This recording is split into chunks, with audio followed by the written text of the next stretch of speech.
Tonight's gentle journey is all about one of the most mysterious forces we live by, but barely understand: time. It slips through our fingers, shapes our days, and occasionally plays tricks on us, especially when we're waiting for a kettle to boil.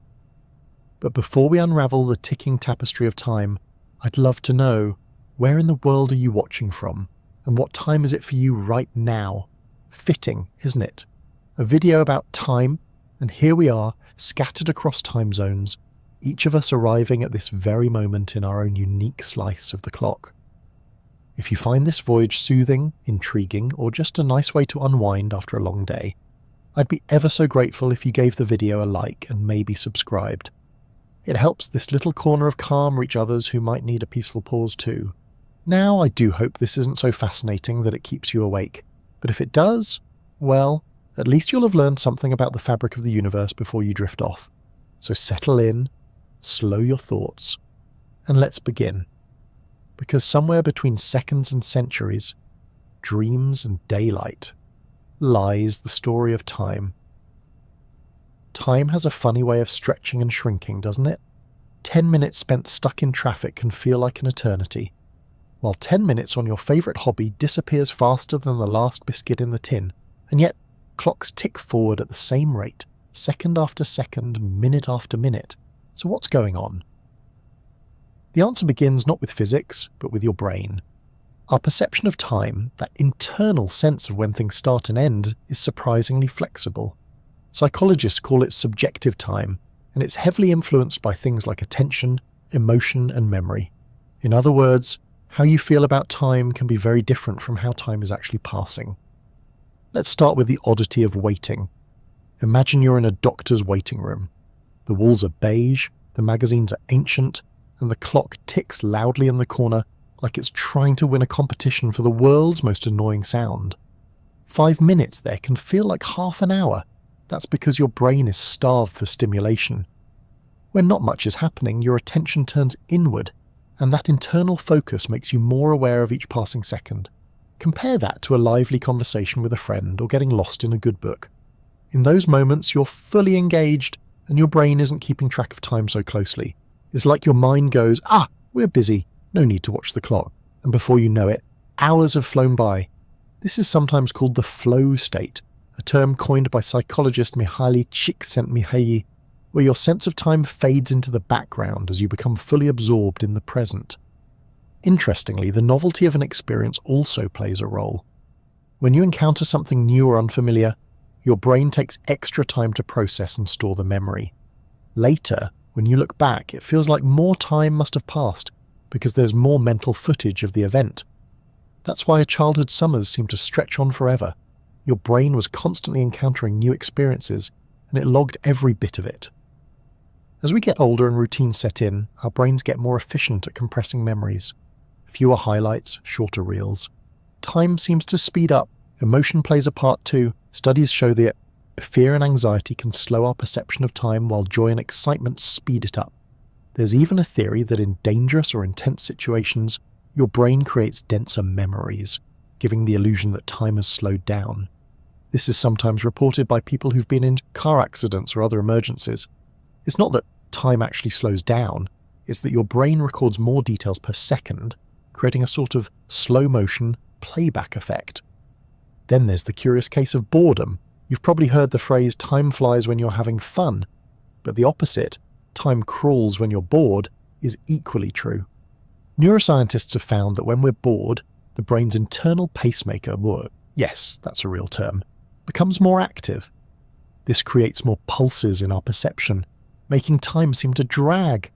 It's like having an over-enthusiastic drummer in your head, tapping out every beat of a dull moment.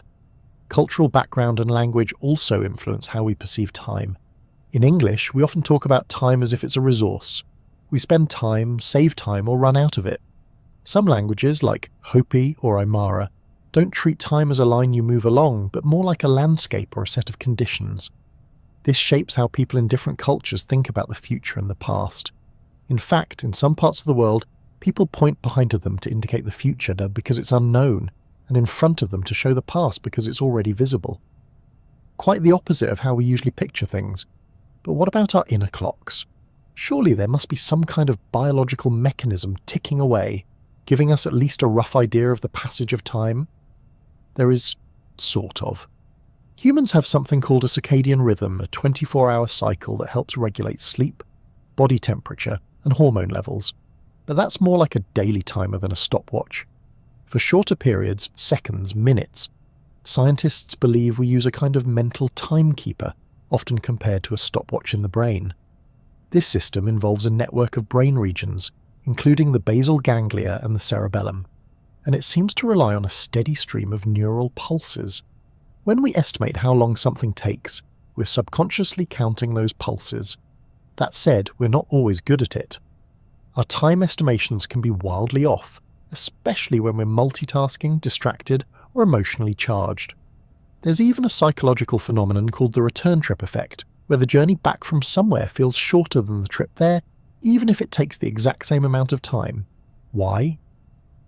On the way there, your brain is actively processing new information. On the way back, it already knows the route, so the experience feels faster. And let's not forget the most universal distortion of time known to humankind, the snooze button. Somehow, those 9 minutes between alarms feel shorter than any other 9 minutes in the universe. While there's no hard science behind that specific feeling yet, it's probably another case of disrupted sleep, incomplete consciousness, and our fuzzy internal stopwatch just throwing up its hands and giving up. So what is time, at least as we experience it? It's not just a number on a clock or the shadow of a sundial. It's a feeling, a perception, a trick of memory and attention. It changes with our mood, our age, and even the language we speak. It speeds up when we're in love, slows down when we're scared, and sometimes, just sometimes, seems to vanish altogether. And while physics may eventually explain what time is on the grandest scales, our personal sense of time will always be something deeply human, wobbly, wonderful, and at times delightfully unreliable. If time is mysterious, then our efforts to measure it are a testament to both human ingenuity and impatience. From ancient sundials to atomic clocks, we've spent millennia trying to wrangle this invisible force into something we can see, count, and, ideally, schedule around. Because while time may wait for no one, humans are very fond of asking it to hold on just a minute. Let's start in the deep past, when the first timekeepers weren't clocks or calendars, but the sky. Our ancestors were expert observers of the heavens. The rising and setting of the sun, the phases of the moon, the seasons shifting like slow tides. These were nature's earliest calendars. No batteries required. The ancient Egyptians were among the first to formalize timekeeping. Around 1500 BCE, they built towering obelisks that acted as giant sundials. By tracking the shadow's movement, they could divide daylight into segments, though the lengths of these segments changed with the seasons, an hour in summer, quite a bit longer than one in winter. It wasn't exact, but it was good enough for farming, prayers, and organizing society, which even then was likely running late for something. Water clocks came next. These devices, used by both the Egyptians and later the Greeks and Chinese, measured time by the steady flow of water from one vessel to another. They were simple, consistent, and could work at night, a big upgrade from sundials. Some were surprisingly elaborate, with gears and figures that chimed the hours or even rang bells. You could say they were the original smart devices, just wetter. Meanwhile, in Mesoamerica, the Maya developed intricate calendar systems that tracked lunar and solar cycles with astonishing accuracy. Their long count calendar could measure spans of time covering thousands of years. For a civilization that didn't have metal tools or beasts of burden, their grasp of time was nothing short of cosmic. But back in Europe, it wasn't until the Middle Ages that mechanical clocks began ticking their way into history. At first, these were large, unwieldy contraptions installed in church towers and monasteries. They didn't have faces or hands, they just rang bells at regular intervals to mark the passing hours, mostly to remind monks when to pray. You might say monks were the world's first alarm clock users, albeit far more serene about it than most of us at 6 a.m. One of the first major leaps forward came in the 14th century, with the invention of the verge escapement, a clever bit of engineering that allowed for a more controlled and regular release of energy. This made it possible to build smaller, more reliable mechanical clocks. Eventually, clockmakers added dials and hands so people could actually see the time, not just hear it toll. From there, the pace of innovation began to tick faster. By the 17th century, the pendulum clock entered the scene, thanks to the brilliant Dutch scientist Christiaan Huygens. Pendulum clocks were accurate to within a minute a day, a staggering improvement over earlier designs that could drift by hours. If time was a horse, the pendulum was the saddle that let us ride it with more confidence. The need for even more precise timekeeping became critical during the age of exploration. Sailors desperately needed to know their longitude, and that required knowing the exact time at a fixed reference point, like Greenwich. Enter John Harrison, an English carpenter who spent decades inventing marine chronometers, ultra-precise clocks that could survive the rocking and rolling of a ship at sea. His fourth model, H4, changed navigation forever, and earned him a belated but well-deserved place in history. Also possibly a few eye rolls from people who'd been using stars and gut instinct until then. By the 20th century, we entered the age of quartz. Quartz crystal oscillators, first developed in the 1920s, revolutionized timekeeping. When subjected to an electric current, quartz vibrates at an incredibly stable frequency. These vibrations were used to keep time with far greater precision than anything mechanical. Suddenly, clocks and watches could be cheap, portable, and accurate enough to keep the trains running on time, or at least give us no excuse when they didn't. But even quartz has its limits. If you want to know the most accurate time on Earth, you'll have to go atomic. Atomic clocks, first developed in the 1950s, measure time using the natural vibrations of atoms, usually cesium or rubidium. A cesium atom, for instance, oscillates exactly 9,192,631,070 times per second. That number isn't just trivia, it's the official definition of a second, according to the International System of Units. These clocks are so precise that if you ran one for 100 million years, it would be off by less than a second, which is great, assuming you have 100 million years to wait for your tea to steep. Today, atomic clocks are used to synchronize everything from GPS satellites to internet servers, telecommunications, and global financial systems. Without them, your phone's map wouldn't work, your bank transactions would be chaos, and half the world would miss their Zoom calls. Time, once measured by dripping water and sun shadows, now depends on atoms flipping like microscopic metronomes in high-tech vaults. And yet despite all this precision, time still feels strangely personal. We can divide it into hours, minutes, and seconds. We can watch it scroll by on digital screens, but no matter how finely we slice it, we each live it differently. So why did we begin measuring it in the first place? Some say it was to regulate prayer, others to grow crops, mark seasons, or schedule trade. But maybe, just maybe, it's because humans, for all our love of stories and stars, are deeply comforted by rhythm. The steady beat of time, no matter how elusive, gives shape to our days. It offers order in chaos, a tick, a tock, a tiny whisper from the universe saying, "You're here now." And that, after all, is what time has always been. Not just a measurement, but a companion. For most of human history, time was a local affair. It rose with the sun, ended with the stars, and ambled through the hours at the mercy of bells, birdsong, or an enthusiastic rooster. But then came Isaac Newton, a man who didn't just want to describe the world, but to pin it down, and that included time. Newton, the 17th century English physicist with the famously dramatic hair and a knack for Apple-related anecdotes, gave the world a model of the universe that would dominate science for over 2 centuries. In his view, space and time were like a grand, invisible stage on which the drama of the universe unfolded. The actors, planets, apples, cannonballs, and eventually bicycles, moved about, but the stage itself never changed. Time in this picture was absolute. It ticked along at a constant rate, everywhere, for everyone, forever. This concept, absolute time, was central to Newton's physics.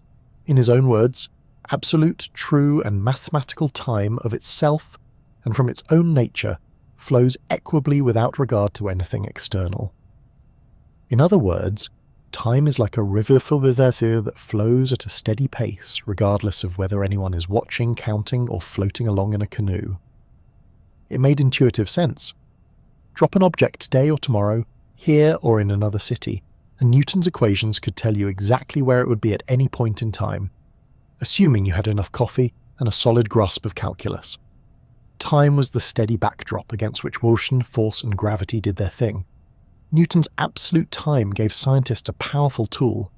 It allowed them to describe motion in precise terms, to synchronize events, to create reliable predictions. If you wanted to calculate the orbit of a planet, the swing of a pendulum, or the fall of a cannonball, you could now plug it all into one neat mathematical framework. Time in this model was universal, the same everywhere for everything, ticking along in perfect impartial harmony. But for all its usefulness, this idea came with a rather large assumption, that time was a thing in itself, existing independently of the stuff happening within it, a kind of invisible metronome keeping the beat of the cosmos. There were, however, a few dissenting voices. The philosopher Gottfried Wilhelm Leibniz, Newton's intellectual rival and co-inventor of calculus, didn't buy into the idea of absolute time, or Newton's version of calculus for that matter. Leibniz argued that time was not some universal backdrop, but a measure of change, a way of describing the order of events. Without events, he claimed, there is no time. It's not a thing on its own, but a relationship between things. Imagine a clock in a completely empty universe ticking away in total silence and darkness. For Newton, that clock is still measuring time. For Leibniz, it's just a fancy paperweight with no one to notice. To him, time only has meaning when things happen. Newton wasn't having it. He insisted that time was real and flowed regardless of what was going on, which, to be fair, does match the feeling of waiting for a pot to boil. Newton's ideas eventually became the foundation of what's now called classical mechanics. And for a very long time, classical mechanics worked beautifully. It could describe the motion of falling objects, swinging pendulums, the orbits of the moon and planets, and even, with enough effort, the motion of a juggling unicyclist. So it's worth pausing to admire just how successful Newton's framework was. For hundreds of years, scientists relied on his absolute time and space to explore the natural world. Clocks became more precise, navigation improved, engineering leapt forward, steam trains ran on time, or at least had a better excuse when they didn't. But here's the twist. As good as Newton's model was, it eventually started to crack under pressure. In the 9th century, scientists studying light and electromagnetism noticed strange things. Experiments suggested that the speed of light was always the same, no matter how fast you were moving. That didn't make sense in Newton's universe. If a car speeds up, it should catch up to light a little more quickly, right? But it didn't. The light always sped away at the same pace. This problem simmered for a while until a young patent clerk named Albert Einstein, but we'll leave his entrance for another chapter. Suffice it to say, he would take Newton's absolute time, give it a polite nod, and then turn it completely upside down. Still, Newton's idea of time as an ever-flowing universal quantity left a deep imprint on science and culture. We still speak of time as something we can waste, spend, or save, all phrases that make sense if time is a commodity trickling away. Our workdays, school bells, and microwave settings all run on the belief that time ticks the same for everyone, and in many everyday situations, that's still perfectly true. When you're baking a cake, catching a bus, or trying to remember when your online order is due, Newton's time works just fine. It's only when we start dealing with high speeds, strong gravity, or extremely small scales that Newton's picture begins to blur. So in the grand story of time, Newton gave us a solid middle chapter, a vision of a predictable mechanical universe running like, well, clockwork. He brought order to the cosmos and made time something we could measure, trust, and, if only briefly, understand. But time, as we'll see, has more than one personality. And while Newton's time is wonderfully logical, the universe may not be quite so straightforward. If Isaac Newton imagined time as an endless river flowing at a steady pace for everyone, Albert Einstein came along and said, actually, it's more like a wibbly-wobbly trampoline. That's not a direct quote, but it's surprisingly close to the truth. In the early 20th century, Einstein upended our understanding of time with a set of ideas so radical they reshaped the very fabric of reality. He called it relativity, and it came in two parts, special relativity and later general relativity. Both of them had plenty to say about time, none of it particularly intuitive. Let's begin with special relativity, published in 1905, when Einstein was just 26 and working at the Swiss Patent Office, probably spending his lunch breaks rewriting the universe. One of the key ideas of special relativity is that the laws of physics, including the speed of light, are the same for all observers, no matter how fast they're moving. Now, this causes a problem for Newton's absolute time. In Newton's world, if two people are moving at different speeds, they still agree on when things happen. But in Einstein's world, that's not necessarily true. Events that appear simultaneous to one person might not look simultaneous to someone moving at a different speed. This leads to one of the strangest consequences of special relativity: time dilation. Simply put, the faster you move, the slower time passes for you, relative to someone standing still. If you were to board a spaceship and zoom off at near light speed, your onboard clock would tick slower than the one back on Earth. You'd age more slowly, your hair would take longer to grow, you'd miss entire seasons of your favourite shows. This isn't just science fiction, it's been observed. One famous experiment involved flying atomic clocks around the world on airplanes. When compared to identical clocks that stayed on the ground, the airborne ones had ticked ever so slightly more slowly. Not enough to notice unless you're very punctual, but enough to prove that time really does slow down with speed. And then there's the famous twin paradox. Imagine two identical twins. One boards a spaceship and flies around the galaxy at high speed. The other stays home, feeds the cat, and waits. When the travelling twin returns, they'll be younger than their sibling. Not because they used a great skincare routine in space, but because their time actually passed more slowly. The paradox isn't a contradiction, it's a feature of relativity. A confusing, mind-bending feature, but a real one. But speed isn't the only thing that messes with time. In 1915, Einstein expanded his theory into something even bigger: general relativity. This theory dealt with gravity, and revealed that gravity, too, can warp time. General relativity describes gravity not as a force, but as the curvature of spacetime caused by mass. The more massive an object, the more it bends spacetime around it, like placing a bowling ball on a soft mattress. If time were painted onto that mattress, it would stretch and warp along with the space. What this means is that time runs more slowly in the stronger gravitational fields. If you stand next to something really massive, like a black hole or your friend's overpacked suitcase, time ticks more slowly for you than for someone farther away from the mass. Again, this isn't just theory, it's been measured on Earth. In one experiment, two super-precise atomic clocks were placed at different altitudes, one at the base of a mountain and one at the top. The clock lower down, closer to Earth's centre of gravity, ticked a tiny bit more slowly. Even a height difference of just a few centimetres can cause a measurable change in time. So yes, technically your head is aging faster than your feet. This phenomenon, called gravitational time dilation, has real-world consequences. GPS satellites orbiting Earth experience both types of time warping. They are moving fast, which slows their time, but they're also farther from Earth's gravity, which speeds their time up. To keep your phone's map accurate, their onboard clocks are constantly adjusted to account for these distortions. Without those corrections, your location would be off by several kilometers within minutes. Time doesn't just pass, it wobbles, and technology has to wobble with it. So what does all this mean for our understanding of time? Einstein showed us that time isn't an absolute universal river. It's more like a stretchy fabric, woven together with space itself. It can expand, contract, bend, and twist depending on speed and gravity. And that means your time, the pace at which you experience the universe, depends on where you are and how you move. It's a deeply strange idea, but also kind of beautiful. Time is no longer the same for everyone, everywhere. It's personal, relational, bit like your taste in tea. Einstein's work didn't just rewrite physics textbooks, it changed how we see reality itself. Time is not a fixed background, it's part of the dance, shifting with the rhythm of matter and motion.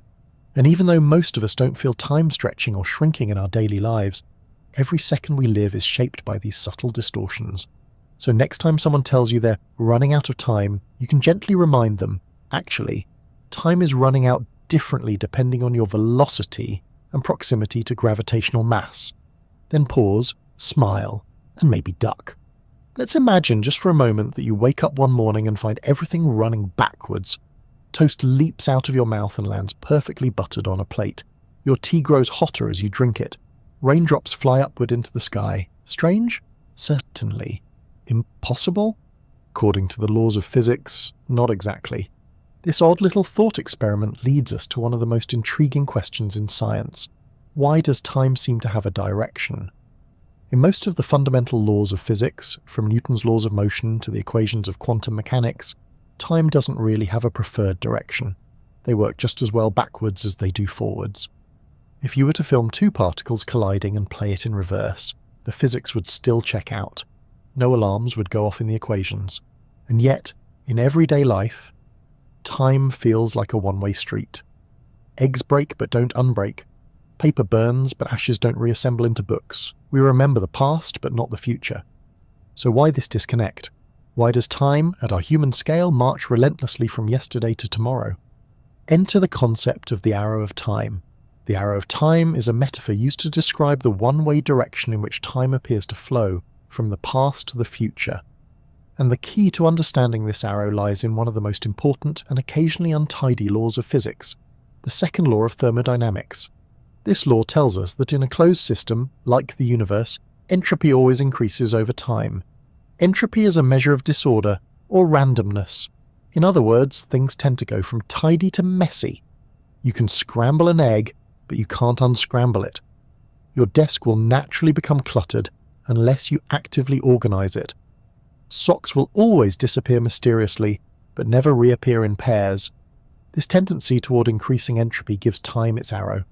It's why we experience events in a particular sequence.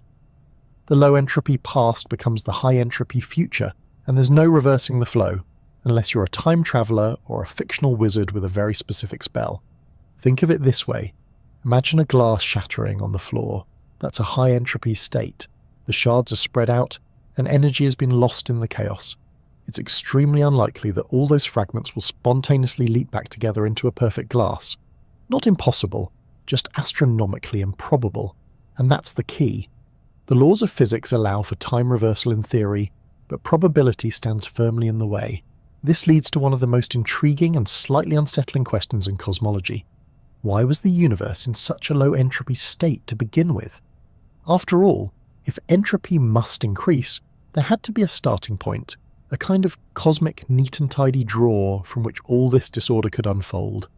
The leading theory is that the early universe, just after the Big Bang, was incredibly uniform, smooth, ordered, low entropy. Over billions of years, gravity and expansion did their thing, and the universe got clumpier and more chaotic. Galaxies formed, stars exploded, and socks disappeared at an accelerating rate. But why it started that way is still one of physics' biggest open mysteries. Some scientists suspect the answer lies in the deep relationship between entropy, time, and the geometry of space itself. Others wonder if the question is even meaningful, or if we're just asking it from the wrong angle, like a goldfish trying to understand water. There are other arrows of time too, each pointing the same way. There's the psychological arrow. We remember the past, not the future. That's because memories require physical processes in the brain that leave behind traces, and those traces are part of entropy increasing. You can't remember the future because it hasn't happened yet, and no traces have been laid down. There's the causal arrow that causes precede effects. You flip a switch and the light comes on. You don't turn on a light and then decide to flip the switch. Again, this follows entropy. Flipping the switch adds energy, light spreads out, and the universe becomes a slightly messier place. And finally, there's the cosmological arrow, the expansion of the universe itself. The fact that galaxies are moving away from each other, space is stretching, and everything is cooling down over time gives a sense of direction to the cosmos.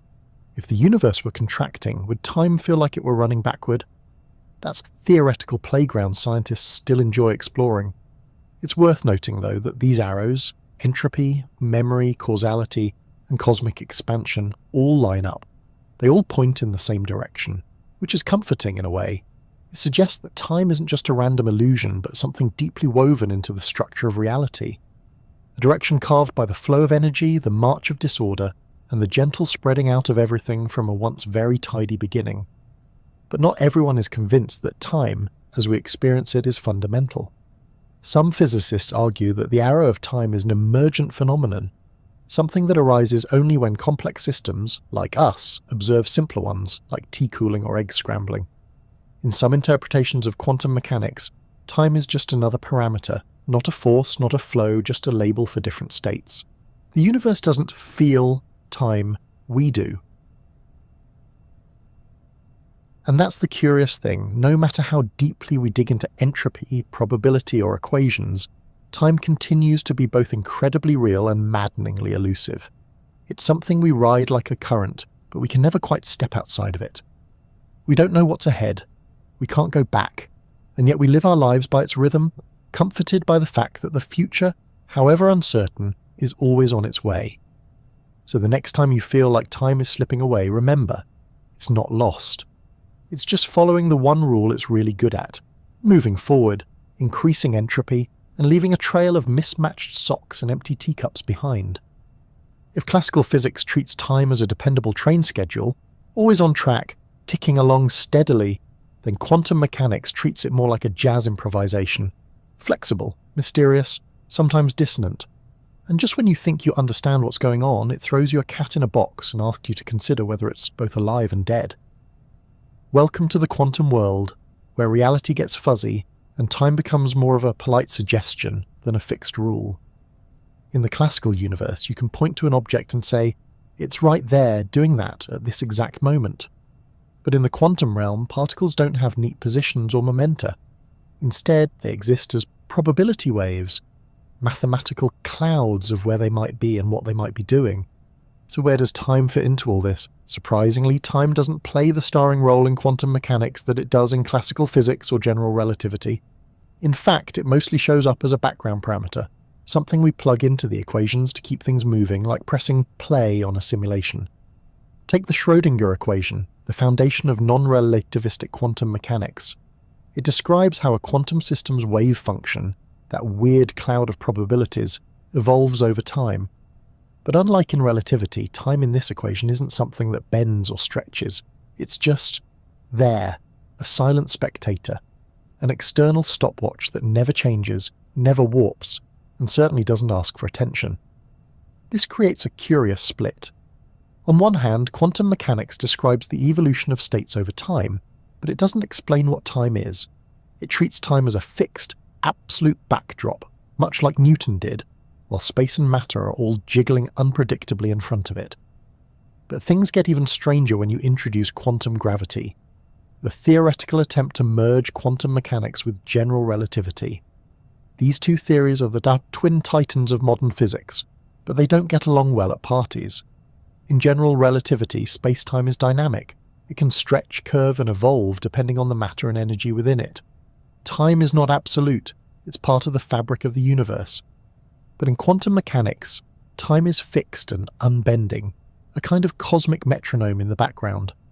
Trying to unify these two views is like trying to choreograph a ballet using instructions from a heavy metal concert. This leads us to what physicists call the problem of time in quantum gravity. When you try to describe the whole universe quantum mechanically, space, matter, everything, you find something odd. Time disappears. One of the equations that pops up in quantum gravity is the Wheeler-DeWitt equation, which attempts to describe the quantum state of the entire universe. It looks a lot like the Schrödinger equation, but without any time variable. It's timeless. There's no past, no future, just an eternal present, a giant now. So what's going on? Is time real, or is it just an illusion created by the way we experience change? Some physicists believe that time is emergent, not a fundamental part of reality, but something that appears when you zoom out far enough. Like temperature. An individual molecule doesn't have a temperature, but when you group trillions together, temperature emerges as a useful description. In the same way, time might emerge from the complex interactions of many quantum systems. Others look to entanglement, the bizarre quantum phenomenon where two particles become linked and can influence each other instantly, even across vast distances. Some theories suggest that the arrow of time, and maybe even time itself, could arise from the growth of quantum entanglement. The more tangled the universe becomes, the more time seems to flow. And then there's the many worlds interpretation. In this view, every quantum event and every coin flip, every measurement, causes the universe to branch into multiple parallel realities.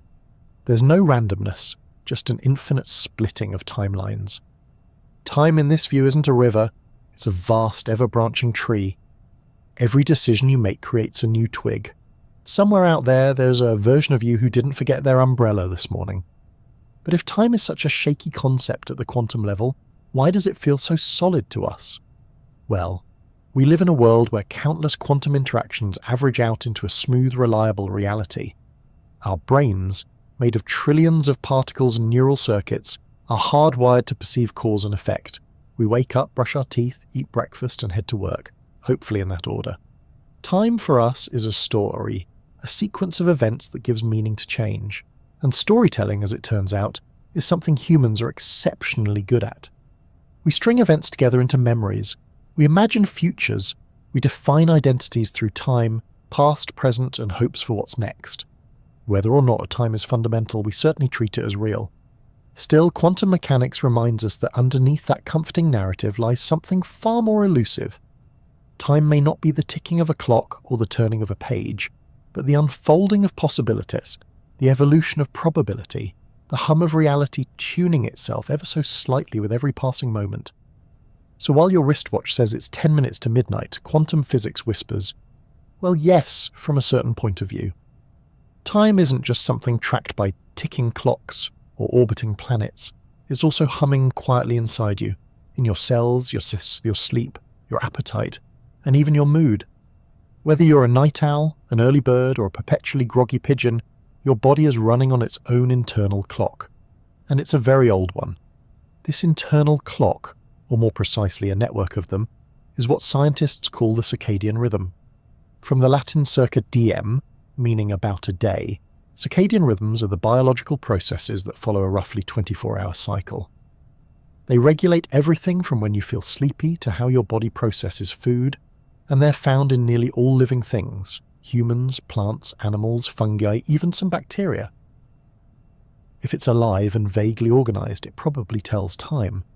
The master conductor of your circadian orchestra is a tiny region in your brain called the suprachiasmatic nucleus, or SCN for short. It's located in the hypothalamus, just above the point where the optic nerves cross, a very strategic position because it allows your body clock to sync up with light. When your eyes detect sunlight in the morning, the SCN gets the memo and sends out signals to adjust everything from hormone levels to body temperature. It's like your brain's version of tapping the snooze button on the sun. One of the SCN's most important jobs is controlling the release of melatonin, often called the sleep hormone.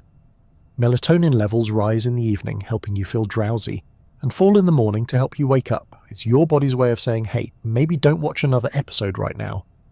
Whether or not you listen is another matter entirely. But here's the thing, while your circadian rhythm runs on a roughly 24-hour cycle, it's not exactly 24 hours. Most humans naturally run a little long, about 24.2 hours give or take, which means that left entirely to our own devices, like in a cave with no clocks, we'd gradually drift out of sync with the actual day. Light exposure is what keeps us anchored. Morning sunlight resets the clock daily, keeping us in harmony with the Earth's rotation, or at least vaguely within range of our morning alarms. Disrupt this delicate system and things get weird. Enter jet lag, humanity's least favourite travel souvenir. Jet lag happens when your internal clock is out of sync with your external environment, say when you fly across several time zones in a few hours. Suddenly your brain thinks it's midnight when it's actually lunchtime, and your stomach, liver, and even your immune system are all deeply confused. That's because different parts of your body adjust to new time zones at different speeds. Your brain might reset quickly, but your digestive system might still be living in last week's time zone, wondering why dinner smells like airport pretzels. Another modern culprit is artificial light. Before electric lighting, humans were largely guided by natural daylight. We woke up with the sun and got sleepy when it set, a rhythm still preserved in traditional societies with little exposure to artificial light. But today, we're surrounded by screens and bulbs that emit blue light, which tricks our brains into thinking it's still daytime. This can suppress melatonin production and shift our circadian rhythm later, making it harder to fall asleep and more difficult to wake up. It's not so much that we're night owls now, it's more like we've invited a neon owl into our living rooms and handed it the remote. Interestingly, not everyone's circadian rhythm is the same. Some people are naturally morning types, or larks, who spring out of bed with suspicious amounts of energy. Others are evening types, or owls, who hit their creative stride just as everyone else is brushing their teeth. These chronotypes are partly genetic, so if you're not a morning person, it's probably not just laziness. Your brain genuinely doesn't believe it should be awake yet, and honestly, who are we to argue with 1 billion years of evolution? Circadian rhythms also influence body temperature, which typically drops in the early morning and rises throughout the day, peaking in the late afternoon. This is why many athletes and performers tend to do better later in the day. Their bodies are warmer, more alert, and running at peak efficiency. On the flip side, this is also why early morning presentations can feel like trying to do calculus while half frozen. But the influence of biological time goes beyond sleepiness and thermodynamics. It affects your metabolism, your immune system, your mood, and even how you respond to medications. There's a growing field called chronopharmacology, the study of how drug effectiveness changes depending on the time of day. It turns out that timing matters. The same medicine might work better in the morning or evening, depending on what it targets and your body's readiness to absorb it. Plants too follow circadian rhythms. They open their leaves to sunlight during the day and close them at night. They even anticipate dawn starting to stir slightly before the first rays hit. This isn't just a passive response to light. It's an active, internal cycle that persists even in constant darkness. The sunflower doesn't follow the sun because it sees it. It turns because it remembers. And in animals, from birds to bees to rodents, circadian rhythms help regulate everything from migration to foraging to hibernation. Even fungi, those mysterious forest floor dwellers, have internal clocks that govern spore release and growth cycles. All of this paints a picture of life on Earth as deeply intertwined with time, not the abstract kind measured by atomic clocks, but a biological time grounded in light and dark, warmth and cold, hunger and rest, a time that pulses through living things like a gentle drumbeat. So the next time you feel tired at 3 p.m. or unusually perky at night, it's not random. It's rhythm. Your body is dancing to an ancient invisible beat, one that kept our ancestors safe and well-rested long before time zones, digital watches or double-shot espressos. And while we may try to bend time to our will with alarms and schedules, deep down, our cells are still following the sun. Slowly, quietly, faithfully. Have you ever noticed how time seems to play favourites? A holiday week flies by like a feather in the breeze, but the last 10 minutes of a Zoom call you didn't want to be on in the first place. That feels like you're trapped in a slow-cooking rice pudding of eternity. This isn't just poetic exaggeration, it's psychological time at work. That is, the wonderfully warped way our minds perceive time's passage, which often has very little to do with clocks and calendars. If physics tries to describe time as it is, psychology tries to explain how it feels, and those two can be wildly different things. Let's start with perhaps the most basic distortion. Time flies when you're having fun. This cliché actually holds up to scientific scrutiny. When we're deeply engaged, laughing with friends, immersed in a hobby, or watching something genuinely riveting, perhaps even The Sleepy Scientist, we're not paying close attention to time itself. Our focus is absorbed in the moment, and our brain effectively stops counting the seconds. The result, time appears to vanish. On the flip side, boredom stretches time like taffy. When nothing is engaging us, say you're waiting at the DMV, watching paint dry, or listening to someone explain crypto for the 15th time, your brain starts clock watching. And time, like a watched pot, refuses to boil. You become hyper-aware of each passing second, and every moment feels longer than it actually is. There's also the peculiar phenomenon of retrospective versus prospective time. When you're in the moment, time might feel fast or slow depending on your engagement level. But when you look back on it, the effect can reverse. Let's say you spent a week hiking through unfamiliar terrain. During the week, the days might have flown by, but looking back, the trip feels long, packed with vivid memories. That's because novel experiences create more mental bookmarks. Your brain stores more detail, and that gives the impression that more time has passed. Contrast that with a week where you did the same routine every day. Wake, work, Netflix, sleep. It might have felt slow while you lived it, but in hindsight it blurs together. Fewer bookmarks, fewer memorable moments, less perceived time. This is part of why time seems to speed up as we get older. When you're young, everything is new. Your brain is constantly learning, recording and marking the moments. Your first bike ride, first heartbreak, first awkward haircut, all logged in crisp detail. As we age, we settle into routines. Fewer surprises, fewer memory markers. Days blend into each other, and suddenly decades seem to have passed in a blink. It's not that time is going faster, it's that our brains are logging it less actively. We're building mental highways instead of wandering new trails. There's also the curious effect of emotional intensity on time. When we're scared or anxious, time often feels like it slows down. This isn't just dramatic storytelling, it's been tested in labs. People who experience sudden shocks, like bungee jumps or simulated freefalls, report a feeling of stretched out moments. One theory is that the brain under stress goes into overdrive, capturing more detail. Later, when we recall it, the dense memory gives the illusion of slow motion. But interestingly, time doesn't actually slow down in the moment. In experiments, people don't perform better during the event itself. They just remember it as longer afterwards. So while your memory says, "That was the longest roller coaster drop of my life," your stopwatch says, "Actually, it was 3.2 seconds. Still impressive, just not Matrix level. Then there's attention, perhaps the most potent shaper of psychological time. When we pay close attention to time, like waiting for cookies to bake, we experience every tick of the clock.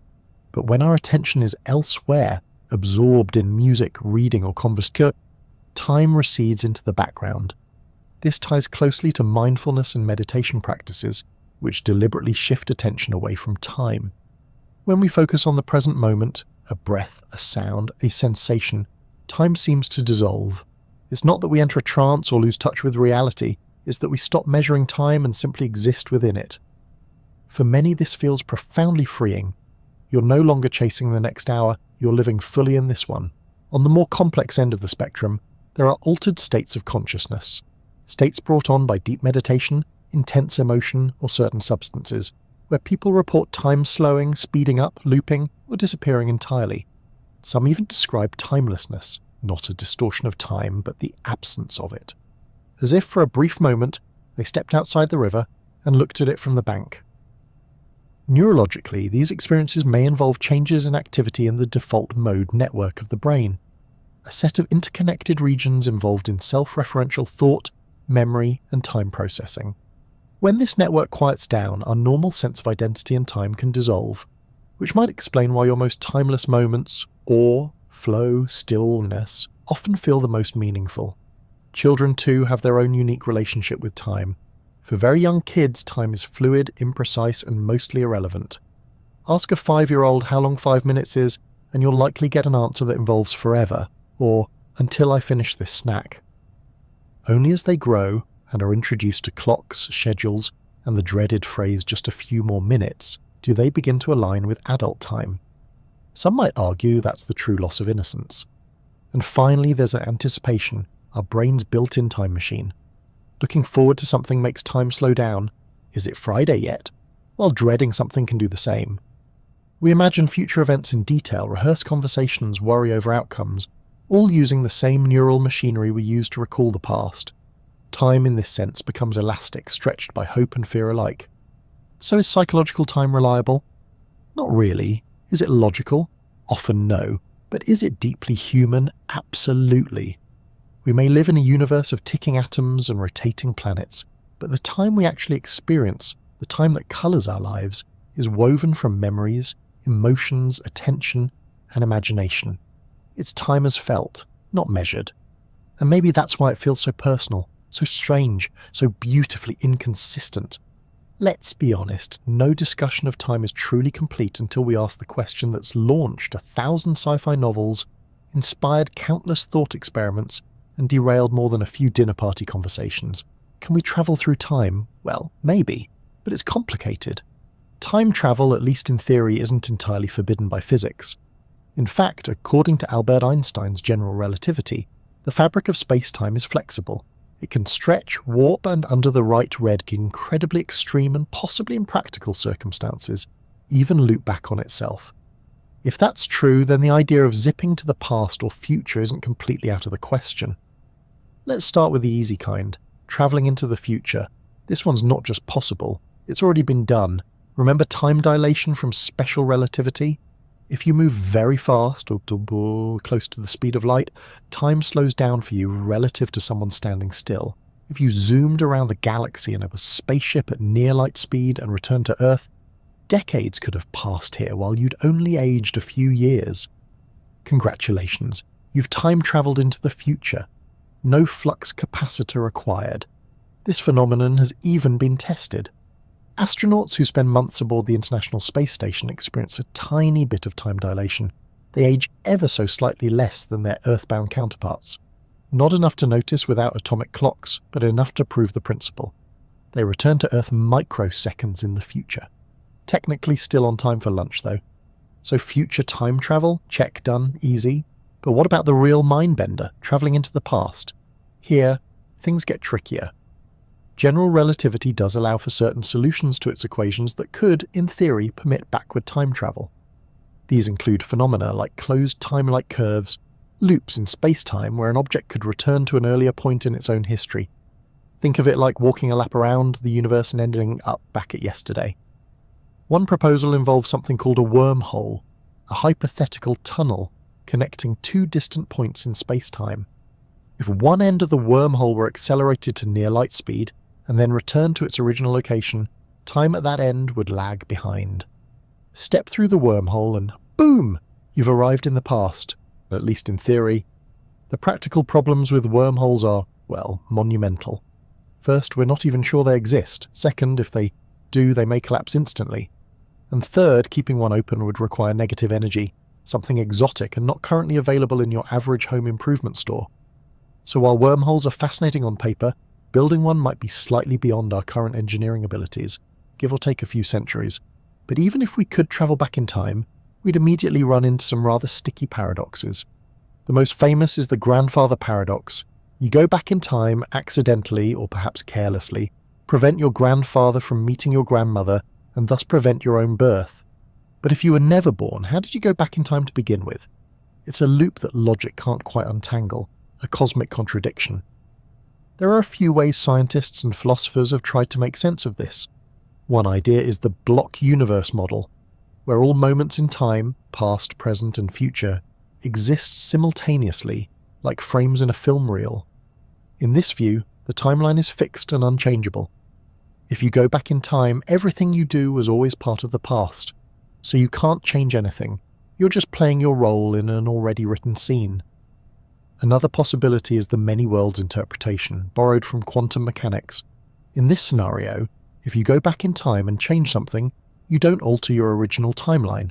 You create a new branching universe where events unfold differently. You can stop your grandfather from meeting your grandmother, but it only affects that branch of reality. Your original self is still safely anchored in their own universe, free from paradoxes and awkward family dinners. There's also the cheeky and very scientific-sounding Novikov self-consistency principle, which essentially says you can't create a paradox no matter how hard you try. If you go back in time, the universe will somehow prevent you from doing anything that would change the future. Try to assassinate your grandfather and your gun will jam, or you'll trip, or he'll unexpectedly join a monastery. It's like the cosmos has a built-in insurance policy against timeline tampering. Still, all of this remains theoretical and highly speculative. No one has ever built a time machine. No one has ever documented a time traveller, not for lack of trying, and the internet is full of interviews with suspiciously modern-looking figures in old photographs.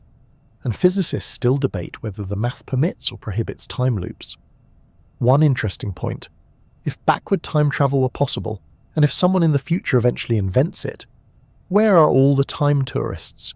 Shouldn't we be knee-deep in visitors from the year 4000 taking selfies with dinosaurs or trying to blend in at medieval banquets? Some suggest time travel might be limited to the point of its invention. You can't go back to before the first time machine was created. Others think travellers might be incredibly discreet. Or perhaps, more realistically, time travel into the past is simply impossible, despite what the equations tease us with. And maybe that's for the best. As much as we fantasize about revisiting the past and fixing mistakes, reliving moments, buying absurd amounts of Bitcoin, perhaps time's one-way nature is part of what makes it meaningful. We can't edit our lives like a video. We move forward moment by moment with all the richness, imperfection and unpredictability that comes with it. Still, it's fun to dream, and who knows? Maybe someone from the future is reading this right now, nodding quietly and thinking, ah yes, the primitive beginnings of temporal theory. If so, welcome. And please don't spoil how this chapter ends. After travelling through the physics of clocks and the psychology of minutes, after bending time near black holes and wondering about wormholes, we arrive at perhaps the strangest question of all. Does time actually exist? Now, that might sound like a philosopher's trick, the kind of thing you'd hear at 2 a.m. in a dorm room filled with empty tea mugs and earnest eyebrows. But it's a question that physicists too take seriously. Because when you peel back the layers of how we experience time and how we describe it mathematically, something strange starts to happen. It starts to disappear. Let's begin with a reminder of how we usually think of time. For most of us, it feels like a river, flowing smoothly, carrying us from past to present to future.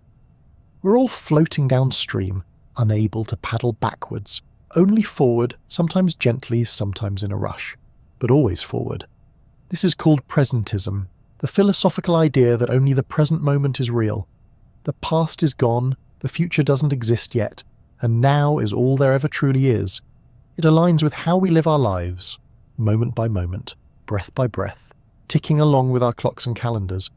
But there's another idea, one that Einstein's theories of relativity helped make famous. It's called eternalism, and in this view time doesn't flow at all. All moments in time, past, present and future, already exist.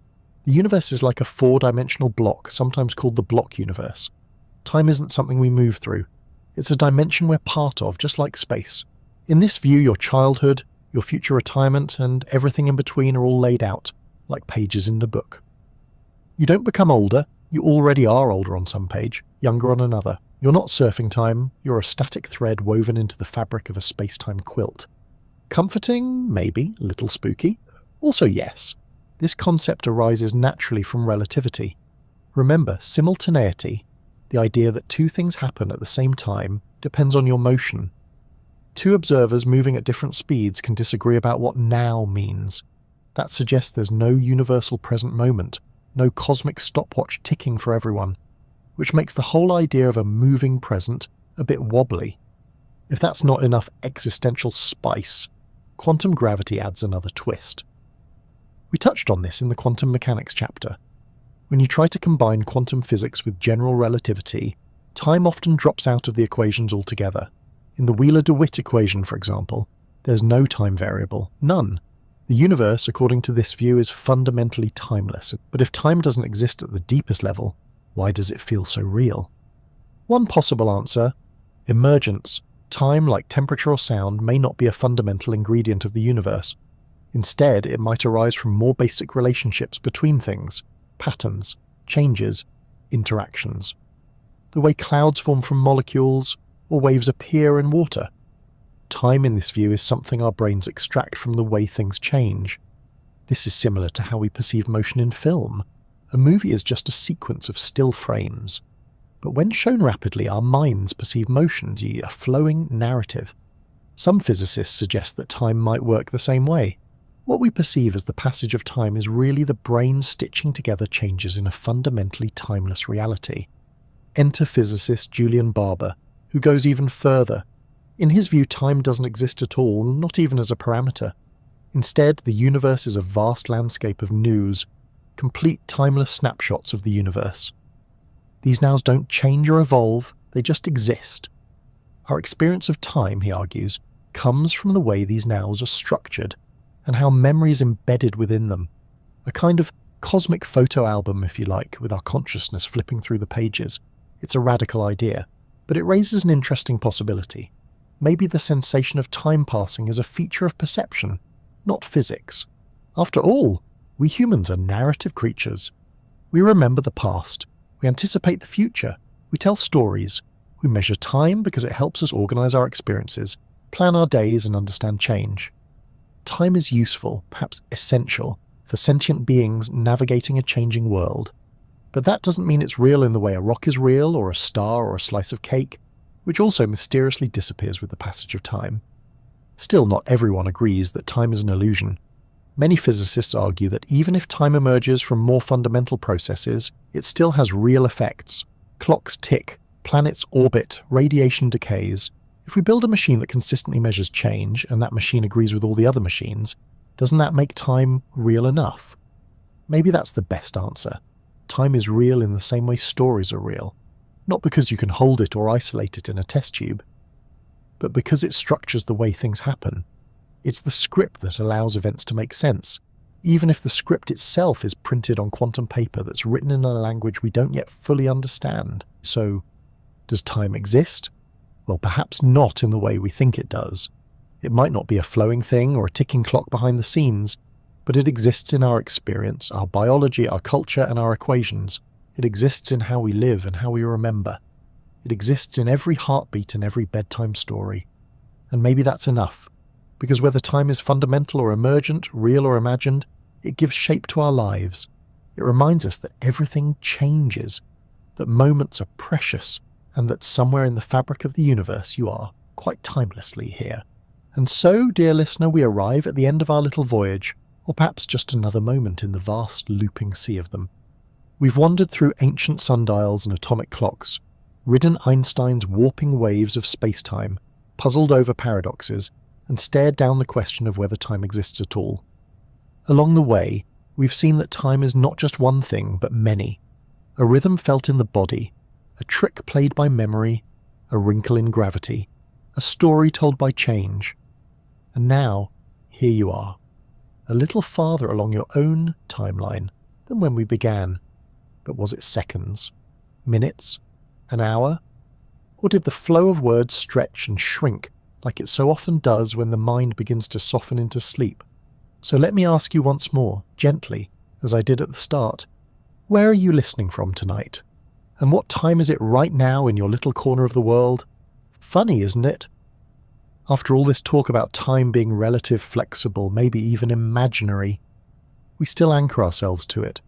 A glowing number on a screen, the hush of late evening, the feeling of winding down breath by breath.